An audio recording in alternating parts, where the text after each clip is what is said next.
Sou um brasileiro biomédico e uma vez eu estava visitando o Museu de Ciência de Galileu em Florença, quando um americano me viu, fascinado pelo museu, que veio me perguntar se eu era um cientista e o que eu estudava. Eu falei para ele, eu estudo genes não codificantes em leucemia. Ele, tão curioso, perguntou qual tipo de leucemia. Eu falei para ele, leucemia linfocítica crônica, LLC. Ele sorriu e me perguntou, mas por que estudar essa doença? Bem, porque é a leucemia mais comum nos adultos. Quer dizer que pode atingir a mim e a você, a um familiar, no futuro. Além de tudo, é uma doença incurável.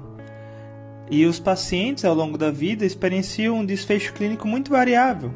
Para cada 10 pacientes, 4 caem sobre um risco alto da categoria de risco.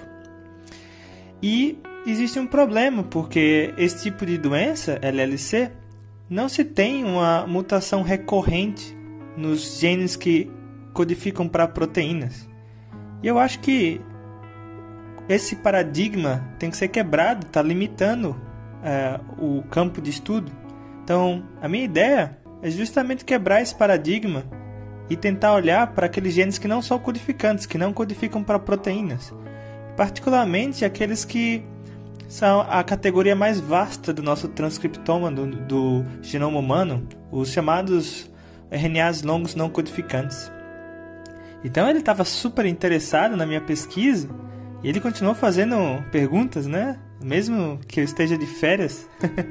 Então ele perguntou se eu podia usar esses RNAs para algum desfecho clínico, para saber quem sobrevive, quem vai ter uma vida mais difícil, ou se dá para usar para alguma coisa na clínica.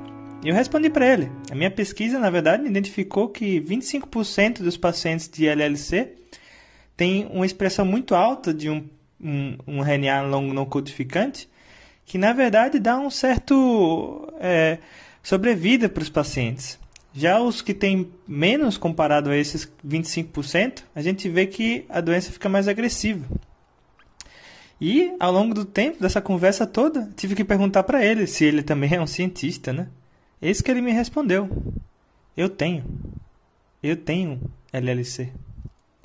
Acho que nesse momento eu pude entender minha responsabilidade, tanto aqui no Instagram, quanto conversando como biomédico, de que além de estar informando as pessoas, existem pessoas que realmente vê esperança no tipo de trabalho que a gente faz. E é por isso que eu estou compartilhando essa história. E também compartilhando a ideia de que a gente deve quebrar esse paradigma de olhar apenas para proteínas, mas também para esse universo escuro do nosso genoma, que são os RNAs longos não codificantes, os genes não codificantes, né?